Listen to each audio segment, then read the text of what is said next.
Three Mother Bear saved baby from flash flood by building ark in 30 minutes. What she did was miraculous. The morning mist hung low over the valley like a soft blanket, and through it, Ethan Marshall could barely make out the shapes of the trees ahead. He had been camping in these mountains for 3 days now, his camera equipment carefully wrapped in waterproof bags, waiting for the perfect shot of wildlife in their natural habitat. The air carried that particular smell of pine needles mixed with damp earth that only comes after a light rain, and everything felt impossibly quiet, as if the whole forest was holding its breath. He adjusted his position behind a fallen log, checking his camera settings one more time, when movement caught his eye near the creek that wound through the valley floor. A large brown shape emerged from the undergrowth, and Ethan's heart skipped a beat as he recognized the distinctive shoulder hump and rolling gait of a grizzly bear. But this wasn't just any bear moving through the morning shadows. Behind her, stumbling on legs still learning their strength, came a small cub, its fur lighter than its mother's, almost golden in the filtered sunlight that managed to pierce through the canopy. The mother bear moved with a grace that seemed impossible for something so large, her massive paws making barely a sound on the forest floor, covered in years of fallen leaves and moss. Ethan slowly raised his camera, careful not to make any sudden movements that might alert her to his presence. Through his lens, he could see details that took his breath away. The way she would pause every few steps to look back at her cub, checking that the little one was keeping up. The gentle, huffing sounds she made, almost like she was talking to her baby in a language older than words.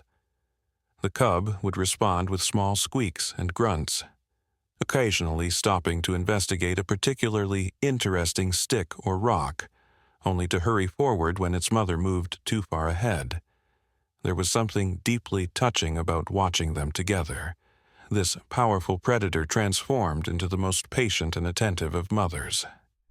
Ethan found himself naming them in his mind, the mother becoming Lily, for the delicate way she picked her path through the wildflowers that dotted the creek bank. And he watched as they made their way to a small pool where the creek widened and slowed. Lily settled herself at the water's edge, her massive form creating ripples that spread across the still surface like rings of silver. The cub approached more cautiously, testing the water with one tiny paw before jumping back as if it had been shocked.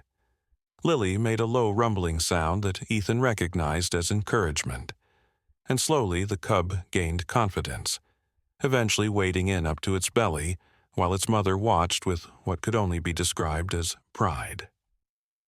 They stayed there for what felt like hours, but was probably only 20 minutes, the cub learning to fish by watching its mother's patient demonstrations. Lily would stand perfectly still, her eyes focused on the water. Then, suddenly, her paw would flash down and come up with a wriggling trout.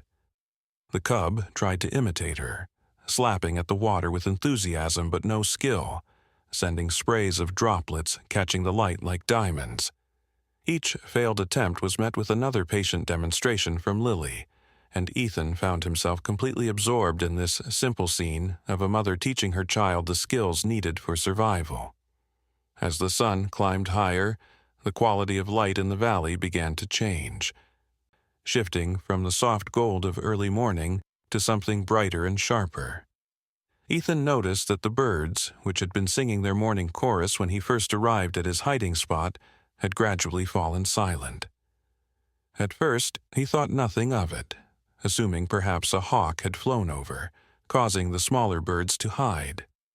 But the silence stretched on, becoming almost oppressive in its completeness.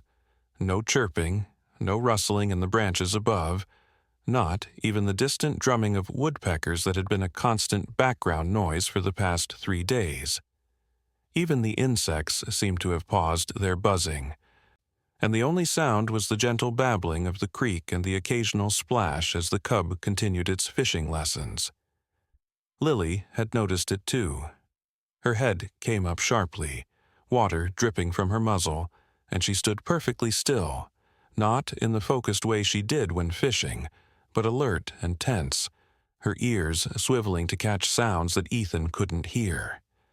The air itself felt different, heavier somehow, pressing down on the valley like an invisible weight. Ethan had spent enough time in the mountains to recognize the feeling of weather changing, but this was something more subtle than an approaching storm. The leaves on the trees hung motionless, not even the slightest breeze stirring them, and the surface of the creek pool became mirror-smooth except for the ripples caused by the bears. Lily made a soft woofing sound, and immediately the cub abandoned its play, splashing quickly to its mother's side. She nuzzled the little one briefly, then began moving away from the water, not hurriedly, but with clear purpose. The cub followed without question, seeming to sense that playtime was over. Ethan watched them go, puzzled by the sudden change in behavior. They weren't running, weren't showing signs of fear exactly, but there was an urgency in Lily's movements that hadn't been there before. She led her cub up the gentle slope away from the creek, pausing frequently to look back, not at the water, but at the sky. Following her gaze, Ethan looked up through the gaps in the canopy and noticed that the sky, which had been clear blue just an hour ago, was now covered with a thin veil of clouds. Not storm clouds, not the dark, threatening formations that would herald a thunderstorm, but a uniform gray sheet that seemed to be thickening even as he watched. A single drop of rain landed on his hand, surprisingly warm, followed by another on his camera lens.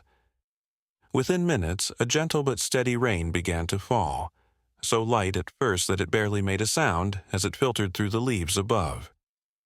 Lily and her cub had reached a cluster of large boulders about 50 yards from the creek, and Ethan expected them to take shelter there, perhaps in some cave or overhang he couldn't see from his position. But instead of stopping, Lily continued past the rocks, leading her cub along the hillside, parallel to the creek but maintaining their distance from it.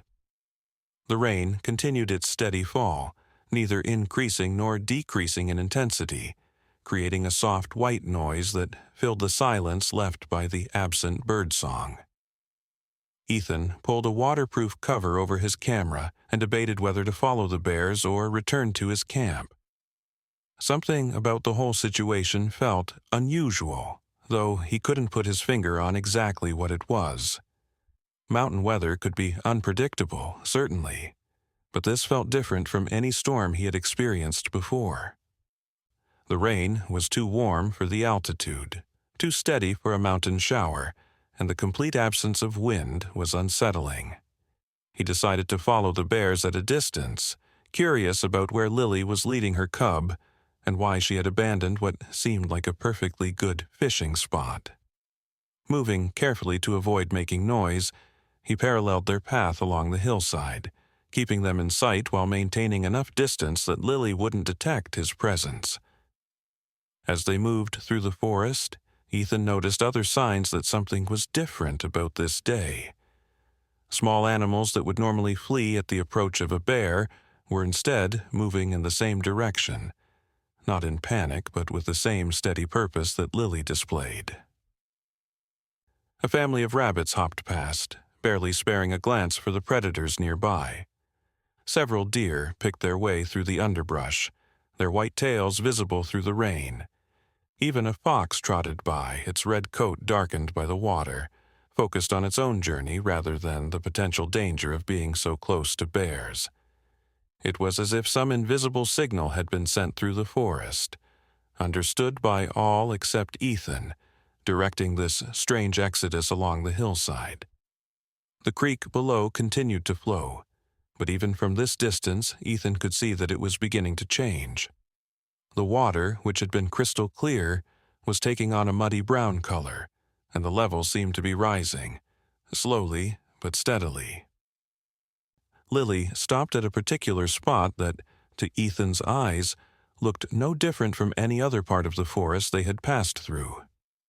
There was a massive oak tree, its trunk probably 6 feet in diameter, surrounded by the usual collection of fallen branches and forest debris. A large boulder, worn smooth by centuries of weather, sat partially buried in the hillside about 20 feet from the tree. Between them was a relatively flat area, perhaps 30 feet across, covered in a thick layer of pine needles and leaves. The cub immediately began exploring this new location, sniffing at everything and pawing at the ground. But Lily stood still, her head turning slowly as she surveyed the area. Then, to Ethan's amazement, she began to work. Not the casual foraging he had observed before, but deliberate, purposeful activity. She approached a fallen log, about as thick as Ethan's thigh and perhaps 10 feet long, and began dragging it toward the boulder. The sight of a bear moving a log wasn't unusual in itself, as they often did so when searching for insects underneath. But Lily wasn't looking for food. She positioned the log carefully against the boulder, then went back for another. And another. The cub watched its mother with obvious confusion, occasionally trying to help by dragging smaller branches, though these efforts were more play than actual assistance. Lily would pause in her work to nuzzle her baby encouragingly, then return to her task. As Ethan watched, she began to create what looked like a rough platform, using the boulder as one anchor point and the large oak as another. She wasn't just piling wood randomly, but seemed to be following some kind of plan, placing larger logs as a foundation and then adding smaller branches on top. The rain continued to fall, steady and warm, and through the trees Ethan could hear a new sound, a low rumbling that wasn't thunder, but the voice of the creek growing stronger. The water in the creek was definitely rising now, no longer the gentle stream it had been, but a rushing torrent carrying branches and debris from higher up the mountain. The muddy water had climbed several feet up the banks, and the small pool where Lily and her cub had been fishing was completely submerged. Yet there was no violence to this flood, no sudden wall of water crashing through the valley. Instead, it was a steady, inexorable rise, like watching a bathtub fill with the drain partially closed. The rain showed no signs of stopping, maintaining its constant, gentle fall, and Ethan realized with a start that this had been going on for over an hour now. An hour of steady rain in the mountains could mean serious flooding, especially if it was falling with the same intensity higher up where the creek had its source. He checked his equipment, making sure everything was secure and waterproof, and looked for higher ground where he could safely observe whatever was happening. Lily's construction project continued with remarkable focus. She had created a base layer of logs, roughly rectangular, about 15 feet by 10 feet, all secured against the boulder on one side. Now she was adding a second layer, placing logs perpendicular to the first, creating a crude but solid platform.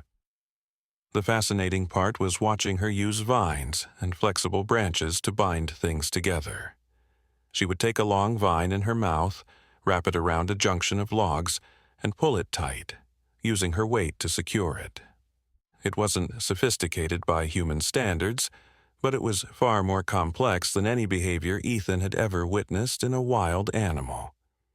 The cub had given up trying to help and was now sitting on the part of the platform that was already complete, occasionally batting at raindrops or chewing on a stick.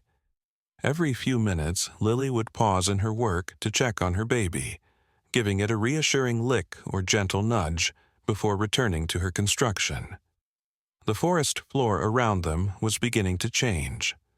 Small rivulets of water were flowing down the hillside, carrying leaves and small debris. These weren't from the creek, which was still below them, but from the accumulation of rain on the slopes above. The ground was becoming saturated, unable to absorb any more water. And Ethan noticed that many of the animals that had passed earlier had stopped at various points along the hillside, finding their own high ground or natural shelters. A group of deer had gathered on a rocky outcrop about 100 yards away. The fox he had seen earlier was visible beneath a thick cluster of rhododendron bushes, its eyes gleaming in the dim light. Even a few wild turkeys had found perches in the lower branches of trees, their usually ground-dwelling nature overruled by instinct. It was as if the entire forest community had agreed to a temporary truce, each species focused on its own survival rather than the usual dynamics of predator and prey. Lily's platform was taking shape now, and Ethan began to understand what she was building. It wasn't a raft meant to float away, but rather a stable platform anchored to solid points that would remain above the water level. The boulder and the oak tree would keep it in place, while the platform itself would provide a dry refuge above the flood. But there was something else about her construction that puzzled him. She was leaving gaps in certain places, spaces between logs that seemed deliberate rather than accidental, and the platform was larger than necessary for just her and her cub. A mother bear protecting her young would typically want the smallest, most defensible space possible, but Lily was building something that could accommodate much more than just two bears. As she worked, she would occasionally pause and look around, not with the wary scanning of a bear watching for danger, but almost as if she was measuring or calculating something. The sound of the creek had grown from a rumble to a roar, and through the trees, Ethan could see that the water had risen dramatically. The entire valley floor was now submerged, creating a temporary lake that was growing by the minute. Trees that had been on dry ground an hour ago now had water lapping at their trunks. The current was visible as a muddy streak through the clearer water that was backing up into the forest, carrying larger and larger debris. A full-sized tree trunk floated past, its roots still attached, torn from some upstream location by the force of the water. Yet still, the rain fell with the same steady, gentle persistence, neither harsh nor violent, just continuous and warm. Ethan had retreated to a large rock formation that gave him elevation and a good view of both Lily's construction site and the rising water. He estimated that at the current rate of rise, the flood would reach Lily's platform in perhaps another 30 minutes. The cub seemed to sense the urgency now, or perhaps it was just responding to its mother's focused energy. It had stopped playing entirely and was sitting very still on the completed portion of the platform, its small eyes watching the rising water with what looked like understanding. Lily was working faster now, though not frantically. Her movements were still deliberate and purposeful, but there was an economy to them, no wasted effort, no unnecessary trips. She was adding what appeared to be a rim around the edge of the platform, using flexible branches woven together, creating a barrier perhaps a foot high. It wouldn't keep water out if the platform was submerged, but it would prevent things from rolling off. Or, perhaps more importantly, prevent a small cub from accidentally falling into the water. The construction was crude by human standards, but showed a level of planning and foresight that was extraordinary for any animal. As Lily worked on her barrier, something remarkable happened. A rabbit, soaking wet and clearly exhausted, hopped up to the base of the platform. In any normal circumstance, a prey animal approaching a bear would be suicide, and the bear's reaction would be swift and predatory. But Lily merely glanced at the rabbit and continued her work. The rabbit, seeming to understand that the usual rules didn't apply, hopped onto the lower part of the platform and huddled in one corner, shivering. The cub noticed the new arrival and started to approach it with obvious curiosity, but a soft grunt from Lily stopped it. The cub returned to its spot, and the rabbit remained where it was, seemingly understanding that this was a temporary sanctuary where the normal order was suspended.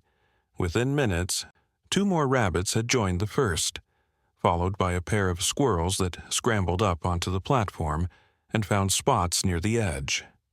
Ethan could hardly believe what he was witnessing.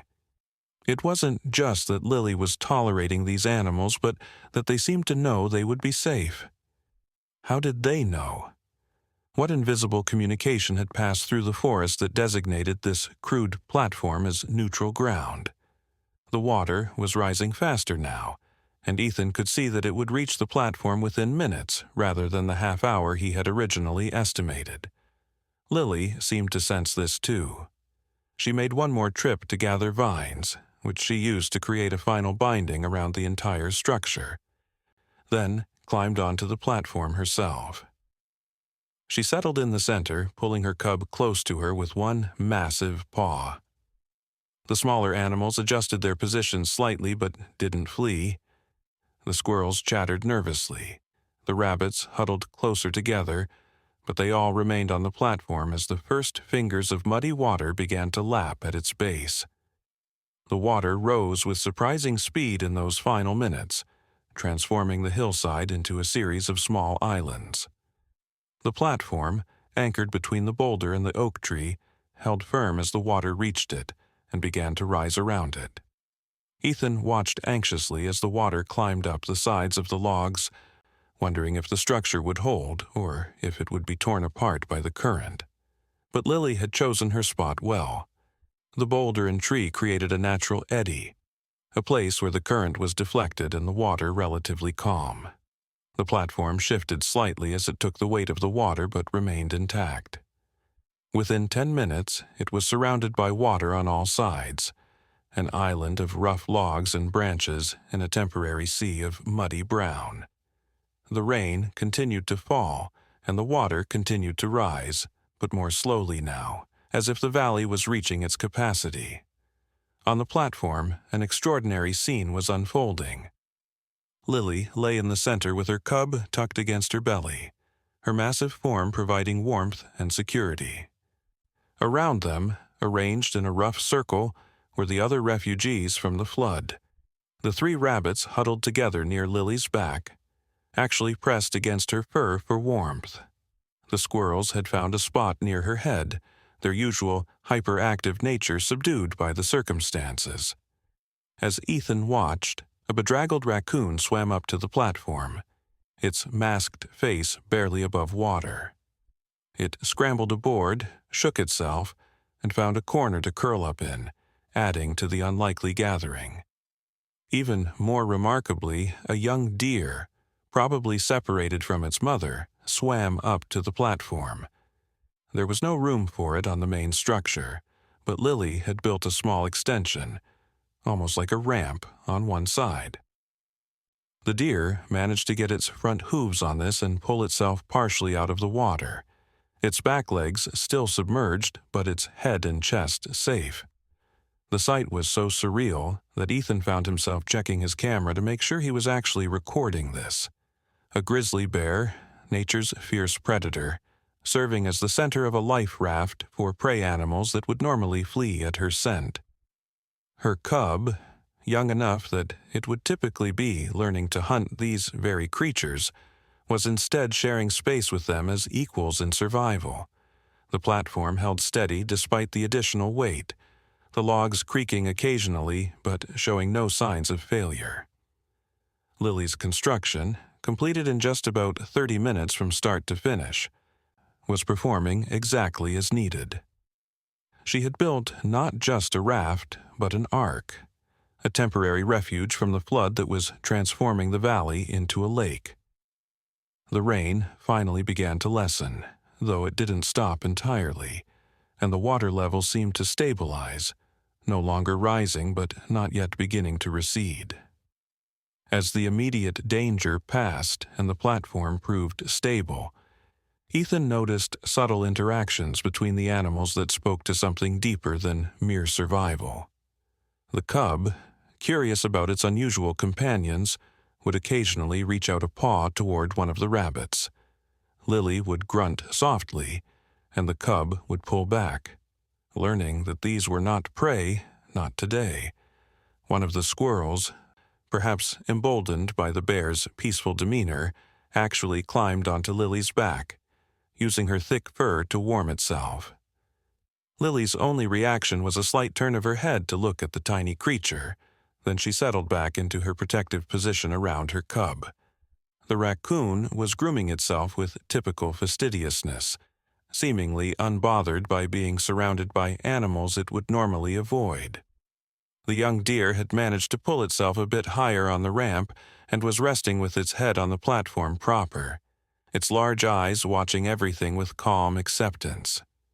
The water around them was littered with debris now, branches and logs floating past in the slow current. Occasionally, a larger piece would bump against the platform, but the structure held firm, the anchor points of boulder and tree keeping it stable. Ethan realized that Lily had not just built a raft, but had engineered a solution specific to this location and this type of flood. A floating raft would have been swept away or capsized. A shelter on ground that seemed high enough might have been overwhelmed as the water continued to rise. But this anchored platform, built at just the right height and in just the right spot, was perfect for the situation. How did she know? How could a bear, even one as obviously intelligent as Lily, have anticipated the exact nature of the flood and built accordingly?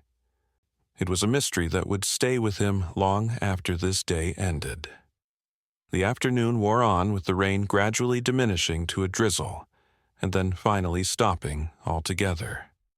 The clouds began to break up, allowing shafts of sunlight to pierce through and illuminate the transformed landscape. The valley that had been a forest floor that morning was now a lake, its surface reflecting the sky and clouds like a mirror. Trees stood like pillars in the water, their lower branches submerged, creating a landscape that looked more like a swamp than a mountain valley. The platform remained an island of safety, its unlikely collection of passengers waiting patiently for the water to recede. None of them showed any inclination to leave, even though some, like the raccoon and squirrels, could have swum to other trees. It was as if they understood that this was the safest place to wait out the flood's aftermath. Lily dozed lightly, though Ethan could tell she remained alert. Every few minutes, her eyes would open and scan the surroundings, checking on her cub and the other animals. The maternal instinct that normally focused solely on her offspring seemed to have expanded to encompass all the creatures that had sought refuge on her platform. When one of the rabbits shifted position and accidentally bumped into the cub, causing it to squeak in surprise, Lily merely nuzzled her baby reassuringly rather than showing any aggression toward the rabbit. The cub, for its part, seemed to have accepted the situation with the adaptability of youth. It was even showing signs of playfulness again, batting at a floating leaf that drifted close to the platform, though it was careful not to lean too far over the edge. As the sun began to sink lower in the sky, painting the floodwaters gold and orange, the water level finally began to drop noticeably.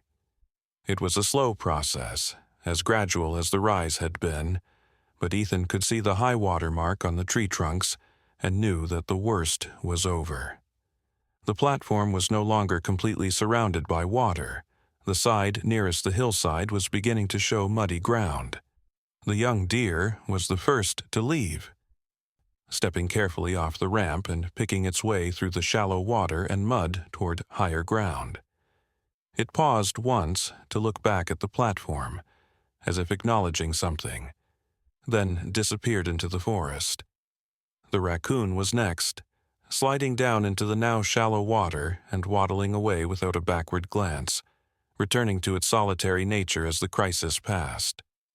The rabbits and squirrels remained longer, perhaps waiting for the ground to dry more, or perhaps simply reluctant to leave the strange safety of the bear's presence. But as the shadows grew longer and the water continued to recede, they too began to depart. The squirrels went first, chattering what almost sounded like farewell as they bounded away through the trees. The rabbits left as a group, hopping carefully through the muddy terrain, their white tails flashing as they disappeared into the underbrush. Finally, only Lily and her cub remained on the platform, the structure that had been their ark now sitting on muddy but solid ground, its purpose fulfilled. Lily stood slowly, stretched with the magnificent grace of her kind, and nuzzled her cub to follow her. They climbed down from the platform, the cub jumping the last bit with playful enthusiasm, and began to make their way back toward the creek. The creek itself was still running high and muddy, but it was contained within its banks again, no longer the raging torrent it had been at the flood's peak. Lily led her cub to a different section, where the water ran clearer, and they both drank deeply. Then, as if the extraordinary events of the day had been nothing more than a minor interruption, Lily began to fish again, showing her cub the same patient techniques she had been demonstrating that morning. The cub watched and tried to imitate, splashing with the same enthusiastic incompetence as before.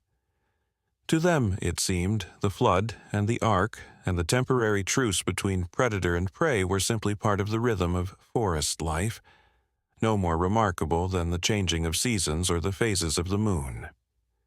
Ethan remained in his observation post until darkness made it impossible to see, his mind struggling to process what he had witnessed. He had hours of footage that no one would believe, a document of something that challenged everything he thought he knew about animal behavior and intelligence. But more than that, he had witnessed something that transcended scientific understanding, something that spoke to a deeper connection between all living things than most humans ever recognized. Lily hadn't just saved her cub. She had created a sanctuary that saved multiple lives. She had shown not just intelligence but compassion, not just instinct but what could only be called wisdom. As he finally packed up his equipment and made his way back to his camp by flashlight, Ethan knew that this day had changed him in ways he was only beginning to understand. The next morning, Ethan returned to the site of the flood. The water had receded completely, leaving behind a landscape transformed by mud and debris. The platform still stood between the boulder and the oak tree, a monument to one bear's extraordinary response to crisis. It was already beginning to blend back into the forest, leaves and pine needles accumulating on its surface, vines beginning to grow through the gaps between logs. Within a season or two, it would be indistinguishable from any other pile of forest debris, its remarkable purpose forgotten by all except those who had witnessed its creation and use. Ethan spent some time examining the construction more closely, marveling at the intuitive engineering that had gone into it. The way the logs were layered for stability, the strategic use of the natural anchor points, the drainage gaps that prevented water from pooling on the surface, all showed a level of planning that seemed impossible for an animal operating on instinct alone. He found tracks in the mud around the platform, a record of the previous day's gathering. Bear prints, of course, both large and small, but also the delicate marks of rabbit paws, the tiny hand-like prints of raccoons, the split hooves of deer, and the scattered pattern of squirrel bounds. They told the story in a language older than words, a testament to a moment when the usual rules of nature had been suspended in favor of mutual survival. Ethan took photographs of these tracks, knowing they would soon be washed away by rain or obscured by new growth, but wanting to preserve some evidence of what had occurred. He also found something else, something that made him smile. Near the platform, in a patch of soft mud, were two sets of bear prints side by side, one large and one small, facing the same direction. They had stood there together, mother and cub, looking at what they had built, before walking away into their continued life. Over the following days, Ethan tried to find Lily and her cub again, wanting to observe them in their normal routine, to see if there were other signs of the extraordinary intelligence he had witnessed. He caught glimpses of them occasionally, always at a distance, going about the regular business of being bears, fishing in the creek, foraging for berries, the cub playing while its mother watched, all the normal behaviors he would expect to see. There was no sign of the remarkable problem-solving and compassion he had observed during the flood, as if that had been a special circumstance that called for special responses. Perhaps that was the most remarkable thing of all, that such capability lay dormant until needed, emerging in crisis and then receding back into the ordinary patterns of daily life. On his last day in the valley, Ethan sat by the creek in the early morning, hoping for one more sighting of Lily and her cub. The forest had returned to its normal rhythms, birds singing, insects buzzing, the creek running clear and calm.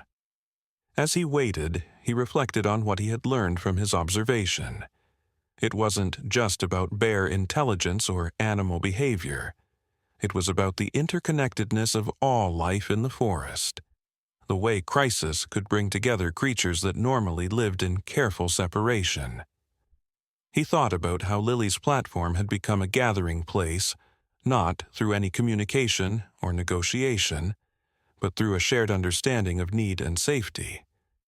The prey animals had somehow known they would be safe there, and Lily had somehow known to make room for them. It suggested a level of awareness and communication in nature that humans rarely perceived, too busy with their own concerns to notice the subtle signals and agreements that governed the wild world. As if summoned by his thoughts, Lily emerged from the forest on the opposite bank of the creek, her cub bouncing along beside her. They made their way to the water's edge, and Lily began to drink while the cub played in the shallows. Then Lily raised her head and looked directly at Ethan. He froze, knowing that she had detected his presence, wondering if she would flee or charge, but she did neither. She simply looked at him for a long moment, her dark eyes unreadable, then returned to drinking.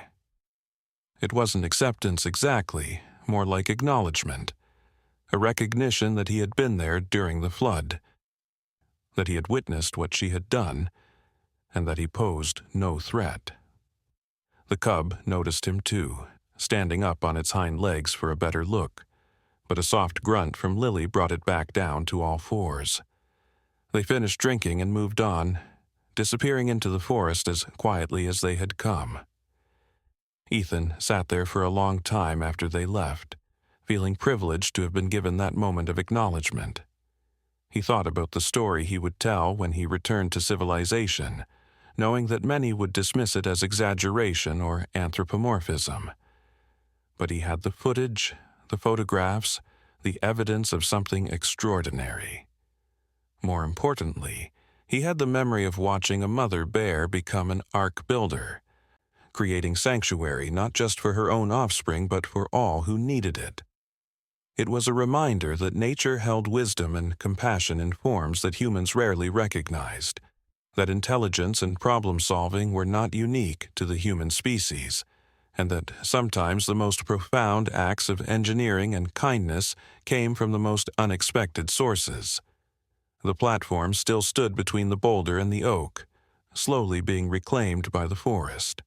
But its purpose had been served in those crucial hours when the valley flooded, and a bear's wisdom became a miracle of survival. As Ethan packed up his camp and prepared to leave the valley, he took one last look at the place where it had all happened. The morning sun was painting the forest in shades of gold and green. The creek sparkled as it wound through the valley, and somewhere in those woods, a mother bear was teaching her cub the skills it would need to survive. But now Ethan knew that among those skills was something more than just hunting and fishing and finding shelter. There was also the capacity for extraordinary problem-solving, for creating safety in times of crisis, and perhaps most remarkably, for extending protection beyond one's own kind when circumstances demanded it. The ark had been built in 30 minutes, but the wisdom behind it had been developing for countless generations, passed down through some mysterious process from mother to cub, waiting for the moment when it would be needed. The story would spread, as stories do, transformed and embellished with each telling. but at its heart would remain the truth that Ethan had witnessed, that on one rainy day in a mountain valley, a mother bear had built an ark and saved not just her baby, but a small community of forest creatures from a flash flood. It would become a reminder that miracles didn't always come in the forms humans expected, that sometimes they came with fur and claws and the patient wisdom of the wild. And somewhere in that valley, as seasons turned and years passed, other floods would come, and perhaps other platforms would be built, other arks created by creatures whose intelligence and compassion humans were only beginning to understand. The forest kept its secrets well, but sometimes, for those patient enough to watch and lucky enough to be in the right place at the right time, it revealed wonders that changed the way they saw the world forever. The water had transformed everything in the valley, turning familiar landmarks into strange islands, rising from a temporary sea that reflected the gray sky above like a vast mirror. Ethan had repositioned himself on a rocky outcrop that gave him a clear view of Lily's construction, and from this vantage point, he could see that the flood had created something unexpectedly beautiful in its stillness. The violence of rushing water had given way to an almost supernatural calm, with only the gentlest of currents visible as a slight movement in the floating debris. Lily's platform, which had seemed so crude and desperate in its construction, now appeared as something else entirely, a carefully woven sanctuary that spoke to an understanding of engineering that went beyond mere instinct. The logs she had selected were not random. Each one had been chosen for its specific properties, the denser ones at the bottom for stability, the lighter ones woven through the middle for buoyancy, and the flexible branches at the top creating that essential rim that kept everything and everyone secure. As Ethan watched through his camera lens, he began to notice details in Lily's construction that he had missed during the frantic building phase. The platform wasn't actually flat, but had a subtle dome shape to it, higher in the center where Lily and her cub rested, sloping gently toward the edges.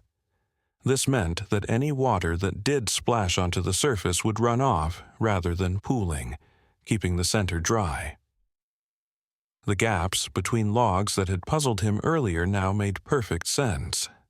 They were drainage points, carefully positioned to allow water to escape while being too small for any of the platform's occupants to fall through. Even more remarkably, Lily had incorporated living vines into her construction, plants that were still rooted in the soil near the boulder and the oak tree. These living anchors would actually grow stronger over time, meaning that if the platform was ever needed again, it would be even more secure than it was now. The level of foresight this implied was staggering, suggesting that Lily wasn't just solving an immediate problem, but was thinking about future possibilities. The cub had settled into a peaceful sleep against its mother's warm belly, its small body rising and falling with each breath, completely trusting in the safety Lily had created. Around them, the other animals had found their own rhythms of rest and watchfulness. The rabbits would doze for a few minutes, then one would raise its head to scan for danger, then settle back down as another took over the watch. It was a rotation they seemed to have worked out without any communication that Ethan could detect, an instinctive cooperation that emerged from their shared vulnerability. The squirrels were less settled, their natural energy making it hard for them to stay still for long, but even they seemed to understand that leaving the platform would be foolish. They contented themselves with grooming their wet fur and occasionally chattering at each other in what seemed like conversation about their strange situation. The young deer that had found refuge on the platform's extension was perhaps the most remarkable addition to this unlikely gathering. It was old enough to have learned to fear bears, to know that Lily represented mortal danger under normal circumstances. Yet it remained calm, even closing its eyes occasionally in what appeared to be peaceful rest. When it shifted position to ease its partially submerged legs, Lily would glance over to check on it, the same way she checked on her cub and the other animals. There was something profoundly maternal in her attention that extended beyond her own offspring to encompass all the vulnerable creatures that had sought her protection. Ethan wondered if this was unique to Lily, or if this capacity for extended compassion existed in all bears, waiting for the right circumstances to emerge. Perhaps what humans called mothering instinct was actually something much broader and more profound, a protective impulse that could expand to include any creature in need when the situation demanded it. The raccoon had made itself comfortable in its corner of the platform, its clever hands working to squeeze water from its fur with methodical precision. Every few minutes, it would pause in its grooming to observe the bears, as if trying to understand why it was safe in such close proximity to a predator. Raccoons were intelligent creatures, known for their problem-solving abilities, and Ethan could almost see it processing this unprecedented situation, filing away the experience for future reference. When the cub stirred in its sleep and stretched out a paw that came close to the raccoon's space, the masked creature didn't flee, but simply moved slightly to maintain a comfortable distance, showing a remarkable understanding that the danger here was minimal compared to what waited in the floodwaters below. As the afternoon progressed, the sun finally began to break through the clouds, sending shafts of golden light through the canopy that turned the floodwaters into a surface of hammered bronze. The transformation was breathtaking, changing what had been a scene of potential disaster into something almost magical. The platform, lit by these rays of sun, looked less like a crude emergency construction and more like something from a fairy tale, an enchanted raft carrying an impossible cargo of natural enemies united in survival. Lily's fur, where the sunlight touched it, gleamed with highlights of gold and copper, and even the smaller animals seemed to glow in the warm light. It was in this moment that Ethan realized he was witnessing something that transcended simple survival, something that spoke to the deeper connections between all living things that most humans had forgotten or never known existed. The water level had stabilized now, no longer rising but not yet beginning to recede. It had found its temporary equilibrium, turning the valley into a lake that would exist for perhaps a day or two before draining away. In this pause, this moment between crisis and resolution, the platform became a tiny world unto itself. Ethan observed interactions between the animals that would have been impossible under any other circumstances.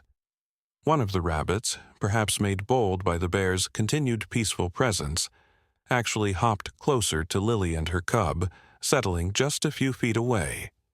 Lily watched this movement but made no aggressive response, seeming to understand that the rabbit posed no threat and deserved no aggression. The cub, waking from its nap, noticed the rabbit and showed intense curiosity, its little nose twitching as it took in the unfamiliar scent. Lily placed a gentle paw on her cub's back, not restraining it but reminding it to be calm, and the cub settled back, content to observe rather than investigate. There was something profoundly peaceful about the scene, despite the fact that they were all essentially trapped on this small platform surrounded by floodwater. The usual tensions of predator and prey had been replaced by a shared understanding of their common predicament. Ethan thought about how human societies could learn from this, how crisis could bring together those who normally lived in fear or competition with each other. But perhaps humans had lost this ability, this instinctive understanding that survival sometimes required setting aside normal boundaries and conflicts. These animals hadn't needed to negotiate or discuss or create treaties. They had simply recognized the sanctuary Lily had created and accepted the temporary truce it represented. The platform had become neutral ground, a place where the usual rules were suspended by mutual agreement that needed no words. As he continued to observe and document this remarkable scene, Ethan noticed that other animals in the flooded valley were watching the platform from their own refuges. A family of birds, perched in a partially submerged tree, seemed fascinated by the gathering below them, chirping occasionally as if commenting on the unusual sight. A snake, probably driven from its ground-level home by the rising water, was coiled on a branch overhanging the water, its tongue flicking out to taste the air, but it made no move toward the platform. Even a small group of mice, clustered on a floating log, seemed aware of the sanctuary Lily had created, though they were too small to swim the distance to reach it. The platform had become the center of attention for the entire flooded valley, a symbol of safety that all could recognize, even if not all could reach it. Lily seemed aware of this attention, but unbothered by it. She maintained her watchful rest, conserving energy while remaining alert to any changes in their situation. Her breathing was deep and regular, and Ethan could see that she was actually dozing, though her ears continued to swivel at any sound, and her eyes would open immediately at any unusual movement. This state of relaxed alertness was something Ethan had observed in many wild animals, the ability to rest while remaining ready to respond to danger. But there was something different about Lily's watchfulness now. She wasn't just monitoring for threats to herself and her cub. She seemed to be keeping watch over all the animals on the platform, as if she had accepted responsibility for their safety as well as her own family's. The cub was becoming more active as the afternoon wore on, its natural playfulness reasserting itself despite the unusual circumstances. It began to explore the platform more boldly, though always staying within reach of its mother. When it approached the edge and peered over at the water below, Lily would make a soft sound, and the cub would back away. It discovered that the platform's woven rim made an interesting texture to chew on, and spent several minutes gnawing on a particularly appealing piece of vine. The other animals watched these explorations with what seemed like amusement, especially the squirrels, who chattered encouragingly when the cub attempted to climb onto a slightly higher section of the platform. It was as if they had all become temporary aunts and uncles to this young bear, invested in its safety and entertainment during their shared confinement. The quality of light continued to change as the sun moved across the sky, and with it came subtle shifts in the behavior of the platform's occupants. The rabbits became more active as evening approached, their natural, crepuscular instincts awakening. They began to move around their section of the platform more, stretching legs that had been still for too long. One of them actually approached the pile of branches and leaves that Lily had incorporated into the platform's construction and began to nibble on some tender shoots. Lily noticed, but didn't object, seeming to understand that the rabbit needed food and that the small amount it would consume wouldn't compromise the platform's integrity.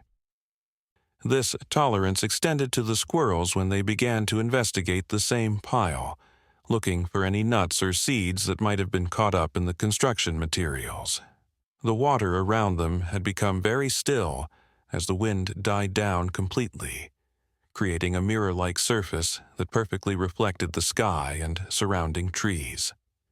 In this stillness, Ethan could hear sounds from far across the flooded valley.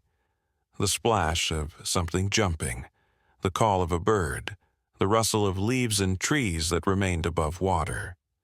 These sounds traveled across the water with remarkable clarity, creating an acoustic environment completely different from the usual forest soundscape. The platform's occupants seemed to notice this too, their heads turning toward distant sounds, processing information about the wider world beyond their small sanctuary. The young deer was particularly alert to these sounds, its large ears constantly moving to track different noises, perhaps listening for its mother's call, though none came. As the sun began to sink toward the western mountains, painting the sky in shades of orange and pink, Ethan noticed the first signs that the flood was beginning to recede. The water level had dropped perhaps 6 inches, revealed by the wet mark on tree trunks and the boulder that anchored one end of the platform. It was a slow process, barely perceptible unless you knew what to look for, but it meant that within a few hours, perhaps by dawn, the valley would begin to return to normal. The animals on the platform seemed to sense this change too. There was a subtle shift in their behavior, increased alertness that suggested they were beginning to think about their eventual return to normal life. But none of them made any move to leave yet, understanding that the water was still too deep, the ground beneath still too saturated with mud to provide safe passage. Lily stood for the first time in over an hour, stretching her powerful muscles and causing the platform to shift slightly under her weight. The other animals adjusted their positions to compensate, showing how accustomed they had become to sharing this space. She moved to the edge of the platform and looked out across the flooded valley, her nose testing the air for information human senses couldn't detect. Whatever she learned seemed to satisfy her, and she returned to her spot in the center, but she didn't lie down again. Instead, she sat upright, her cub playing around her feet, maintaining a more active watch as the day moved toward evening. The change in her posture seemed to signal something to the other animals, and they too became more alert, as if preparing for the next phase of their flood survival experience. The raccoon was the first to test the water level, approaching the edge of the platform and reaching down with one careful paw to gauge the depth. It pulled its paw back quickly, shaking off the water with an expression of distaste that was almost comical. The water was still too deep for a creature of its size to wade through safely, and it returned to its corner with what looked like resignation. This small exploration seemed to trigger similar investigations by the other animals. The squirrels scampered to different edges of the platform, looking for the shallowest route to safety. The rabbits huddled together, seeming to discuss their options in the silent way of their kind. Only the young deer remained still, perhaps understanding that it would need to wait longer than the others due to its greater size and weight. As twilight began to settle over the valley, bringing with it a cooling of the air that caused mist to rise from the water's surface, the platform took on an almost mystical quality.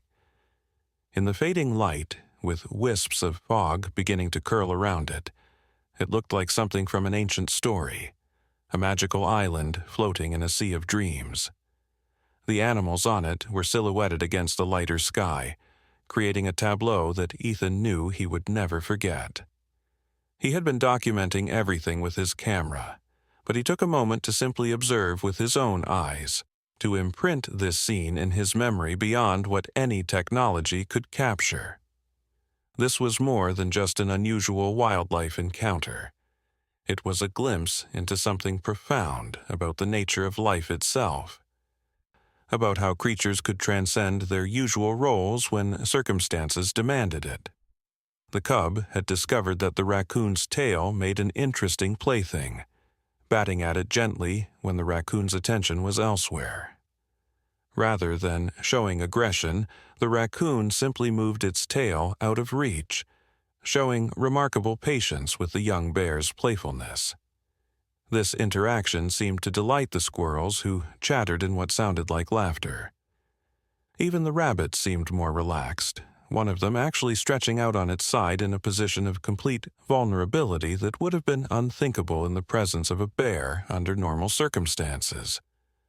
The platform had become more than just a refuge from the flood.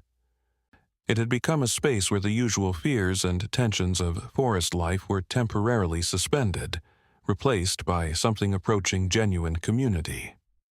Lily watched all of this with what Ethan could only describe as satisfaction. Her platform had worked exactly as intended, providing safety not just for her and her cub, but for any creature that needed it. The construction that had seemed so frantic and desperate hours ago now revealed itself as having been carefully planned. each element serving a purpose that became clear only in use. The size that had seemed excessive was perfect for the number of animals it needed to accommodate. The drainage gaps prevented water from accumulating. The woven rim kept everyone safely on board. The living vine anchors grew stronger with each passing hour. It was engineering that arose not from conscious calculation, but from some deeper wisdom, an understanding of floods and survival that was encoded in her very being.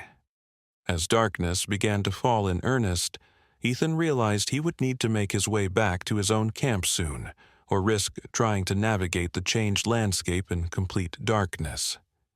But he was reluctant to leave, knowing that he was witnessing something that might never happen again in his lifetime. The flood would recede, the animals would return to their normal lives, and the platform would slowly decay back into the forest floor. But for this one day, this one exceptional moment, the usual order had been suspended, and a bear had become an ark builder, a savior of creatures that would normally be her prey. He took a few final photographs in the dying light, knowing they couldn't truly capture what had happened here, but needing to try anyway. The last thing he saw before he had to leave was Lily settling down for the night, gathering her cub close with one protective paw, while the other animals found their own sleeping positions around her. The rabbits pressed together for warmth. The squirrels curled into tiny balls of fur, the raccoon wrapping its tail around itself like a blanket. The young deer had managed to pull itself almost entirely onto the platform extension now that the water had dropped a bit more, and it too was settling for sleep. They would spend the night together on that platform, predator and prey united in patient waiting for the dawn and the receding waters that would return them to their separate lives. But for now, for these precious hours, they were simply fellow creatures who had survived something extraordinary together. Throughout the night, though Ethan couldn't observe it, the platform continued to serve its purpose. Lily maintained her vigil, dozing lightly but waking frequently to check on her charges. When one of the rabbits woke, frightened from some dream, and thumped its foot in alarm, she made a soft, calming sound that settled it back to sleep. When the raccoon shifted positions and accidentally bumped into the cub, causing it to whimper, she nuzzled her baby back to peaceful rest. The platform creaked occasionally as weight shifted, or as the water level continued to slowly drop, but it held firm, the bonds and anchors that Lily had created proving more than equal to the task. Stars emerged as the clouds finally cleared completely, their light reflecting off the still water and creating a scene of otherworldly beauty that none of the sleeping animals could appreciate, but which would have taken any human observer's breath away. By dawn, the water had receded enough that muddy ground was visible around the platform. The first to wake were the birds in the surrounding trees, their morning chorus beginning tentatively and then building to full volume as they realized the crisis had passed. The sound woke the platform's occupants one by one, each stretching and yawning in their own characteristic way. The squirrels were immediately active, scampering to the edge to assess the situation. The rabbits rose more slowly, grooming themselves and each other as if trying to restore some normalcy after their extraordinary night. The raccoon sat up and began its fastidious grooming routine, seeming determined to remove every trace of its flood experience from its fur. The young deer stood carefully, testing legs that had been in an awkward position for hours, then stepped gracefully off the platform onto the muddy but solid ground. Lily rose last, magnificent in the morning light, her fur gleaming with dew that had settled during the night. She nuzzled her cub awake, and together they surveyed their domain. The platform had served its purpose, and now it was time to return to normal life. But there was a moment, just a brief pause, where all the animals seemed to acknowledge what they had shared. The deer looked back at Lily and her cub before bounding away into the forest. The raccoon paused in its departure to look at the bears, its masked face unreadable, but its pause significant. The squirrels chattered what might have been thanks before disappearing into the trees. The rabbits were the last to leave, hopping carefully through the mud, but one of them stopped at a safe distance and turned back, sitting up on its hind legs to look at Lily for a long moment before continuing on its way. Lily and her cub climbed down from the platform, the structure that had been their ark now just another pile of logs and branches that would slowly return to the forest floor. They made their way toward the creek, which was still running high and muddy but was clearly returning to normal. As they walked, the cub kept looking back at the platform, as if trying to understand what had happened there. Lily nuzzled her baby forward, patient as always, perhaps knowing that the cub would carry this memory forward, another piece of wisdom to be stored away until it might be needed. They disappeared into the forest, returning to their normal lives of fishing and foraging, but something had changed. The cub had learned that sometimes the world required extraordinary responses, that sometimes a bear could be more than just a bear. When Ethan returned to the site days later, the platform was still there, already beginning to be reclaimed by the forest. Vines were growing through it more thickly, leaves had accumulated on its surface, and small plants were beginning to sprout from the mud trapped between logs. But its structure remained sound, a testament to Lily's construction skills. He found evidence that other animals had investigated it. Tracks in the mud, scratch marks on the logs, droppings that suggested various creatures had explored this strange structure. But more interesting were the signs that some animals were actually using it as a shelter. A family of mice had made a nest in one corner. Birds were beginning to build nests in the upper framework.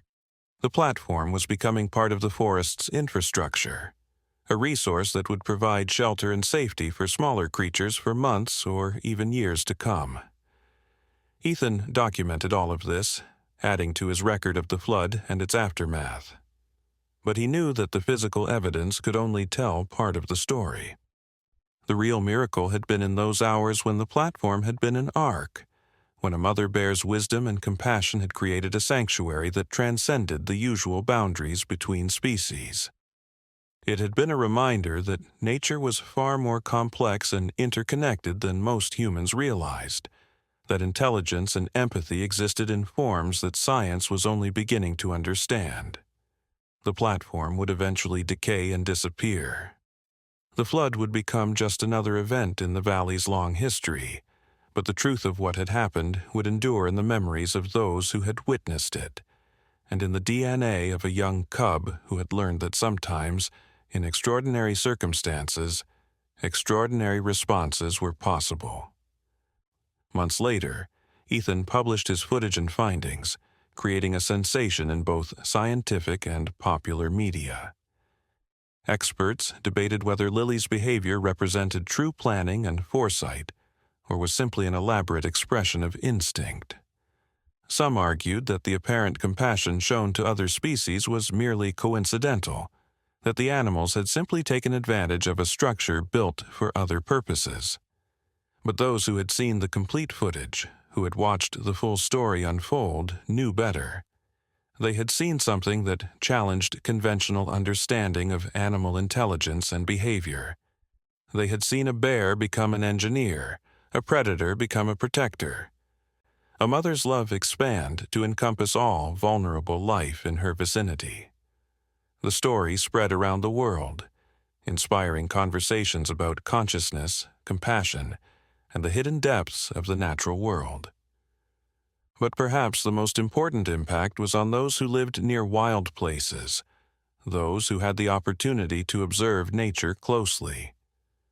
They began to look more carefully, to watch for signs of the extraordinary intelligence and compassion that might be hiding behind familiar behaviors. Reports came in from around the world of similar observations: elephants creating bridges for smaller animals to cross swollen rivers, dolphins supporting injured seals, predators showing unexpected mercy to prey animals in distress. It was as if Lily's story had opened people's eyes to something that had always been there, but had been overlooked in humanity's assumption of its own uniqueness. The natural world was full of miracles, full of wisdom and compassion that expressed itself in ways humans were only beginning to recognize. For Ethan, the experience had been transformative. He continued his work as a wildlife photographer, but with a different perspective. He no longer saw himself as simply documenting animal behavior, but as a witness to the deep intelligence and emotional complexity of the natural world. He returned to the valley regularly, always hoping for another glimpse of Lily and her cub. Sometimes he saw them, going about their normal bear activities, and he would remember that day when normal had been suspended and a bear had built an ark. The cub was growing rapidly, becoming more independent, learning all the skills it would need to survive on its own. But Ethan liked to think that it also carried within it the memory of that flood, the knowledge that sometimes survival required innovation, that sometimes safety meant creating sanctuary, not just for yourself, but for others. The platform itself lasted through 2 more seasons before finally collapsing under the weight of winter snow. By then, it had been so integrated into the forest that its collapse merely rearranged the materials rather than destroying them. The logs became nurse logs for new plants. The woven branches became homes for insects and small mammals, and the spot where it had stood became a slightly raised area that stayed dry during normal floods. It was as if Lily's construction had permanently altered the landscape, creating a safer zone that would benefit creatures for years to come. Local wildlife seemed to remember this spot, and during subsequent floods, animals would gather there, on the slightly elevated ground where the platform had been, as if the memory of sanctuary had been imprinted on the place itself.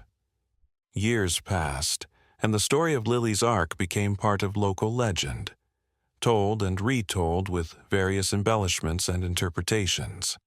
Scientists continued to study Ethan's footage, finding new details and insights with each viewing.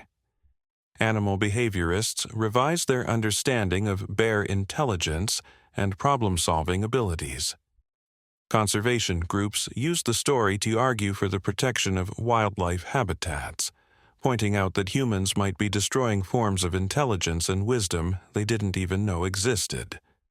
But for those who had been there, who had witnessed the actual event, the story needed no embellishment or interpretation. They had seen something pure and true, a moment when the veil between species had lifted and the fundamental unity of all life had been revealed. The cub, now fully grown and with cubs of its own, still frequented the valley. Ethan, older now and moving more slowly, still came to observe and photograph. One spring day, during an unusually heavy rain, he watched this now adult bear lead its own cubs to the same area where its mother had built the platform. The bear investigated the spot carefully, pawing at the ground, examining the boulder and the old oak tree that had served as anchor points. For a moment, Ethan thought he might witness a second generation of ark building, but the rain stopped, the flood never came, and the bear moved on with its cubs. But the fact that it had come to this spot, that it had investigated the possibilities, suggested that the knowledge had been passed on, that somewhere in its memory was the image of its mother building safety from forest materials and its own powerful paws. This was the true miracle, Ethan realized. Not just that one bear had built an ark to save multiple species from a flood, but that the knowledge, the possibility of such action, continued forward through generations. Every young animal that had been on that platform carried forward the memory that enemies could become allies in crisis, that survival sometimes meant cooperation across species lines. Every predator that had shown mercy, every prey animal that had accepted protection from an unlikely source, had learned something that day that changed their understanding of the world. The platform had been temporary, but its impact was permanent, rippling outward through the ecosystem in ways that could never be fully traced or understood. As Ethan sat in his old observation spot, watching the new generation of bears play in the creek where their grandmother had once fished, he reflected on what the experience had taught him about the nature of miracles. They weren't always dramatic or obvious. Sometimes they were as simple as a mother's love expanding to encompass more than just her own offspring. Sometimes they were as practical as understanding that logs and vines could be woven into safety. Sometimes they were as profound as recognizing that all life was connected, that what threatened one threatened all, and that survival was ultimately a collaborative effort. Lily had known this instinctively, had acted on it without hesitation, and had created something beautiful in the process. Her ark had saved bodies from drowning, but more importantly, it had revealed truths about the natural world that humans needed to understand if they were to live in harmony with it. The sun was setting now, painting the valley in the same golden light that had illuminated the flood that day years ago. Somewhere in the forest, Lily was probably resting, old now, but still strong, still the matriarch of this valley. Her cub had grown and had cubs of its own, and they in turn would have cubs, each generation carrying forward the genetic wisdom that had made the ark possible. But more than genetics was being passed on. There was also the story, told not in words, but in behaviors and choices, in moments of unexpected compassion and instances of innovative problem-solving.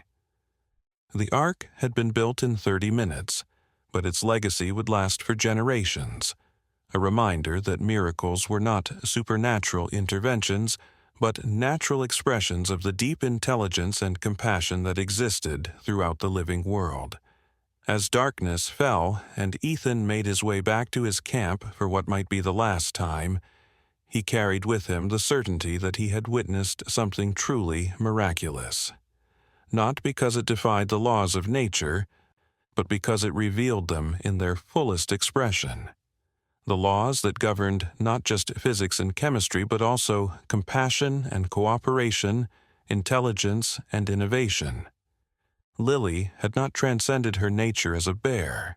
She had fulfilled it completely, showing what a bear could be when circumstances demanded the very best of its capabilities. And in doing so, she had shown what all creatures, including humans, were capable of when they acted from their deepest wisdom and most expansive compassion. The ark had been just logs and vines, temporary and crude, but what it represented was eternal and profound, the possibility of transcending ordinary limitations in service of life itself.